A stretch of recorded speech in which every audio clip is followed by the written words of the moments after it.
আমার কথাগুলো তুলে ধরেছি। কিশোরগঞ্জে খন্দকার শামসুল আলম ফাউন্ডেশনের আয়োজনে এই পুরস্কার বিতরণী অনুষ্ঠান। শনিবার বিকেলে আয়োজিত এই অনুষ্ঠানে লন্ডন থেকে ভার্চুয়ালি যুক্ত হন বিএনপির ভারপ্রাপ্ত চেয়ারম্যান তারেক রহমান।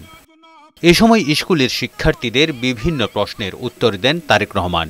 দুর্নীতিমুক্ত বাংলাদেশ গড়তে শৈশব থেকেই প্রতিবাদ করার আহ্বান জানান তিনি। সবাই এরা ইনশাল্লাহ একদিন বাংলাদেশকে নেতৃত্ব দিবে। তারেক রহমান বলেন, পড়াশোনার পাশাপাশি খেলাধুলায়ও পারদর্শী হতে হবে। বিষয়ভিত্তিক প্রতিভা বিকাশের সুযোগ তৈরির কথা বলেন তিনি। আমাদের আগামী দিনের লক্ষ্যটাই হবে যে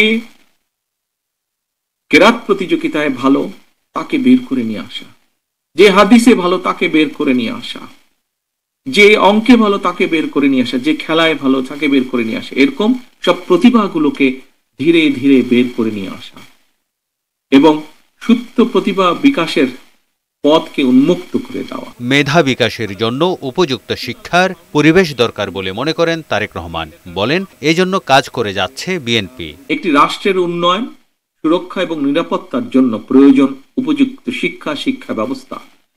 সেই লক্ষ্যকে সামনে রেখে তোমাদের জন্য একটা নিরাপদ রাষ্ট্র, নিরাপদ ক্যাম্পাস গড়তেই কিন্তু বাংলাদেশ জাতীয়তাবাদী দল বিএনপি ইতিমধ্যেই কিন্তু আমরা জনগণের সামনে 31 দফা ঘোষণা করেছি।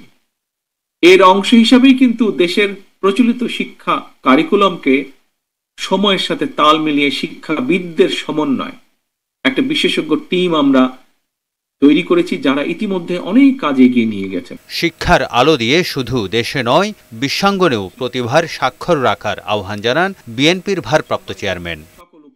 তারেক শিকদার, বৈশাখী সংবাদ।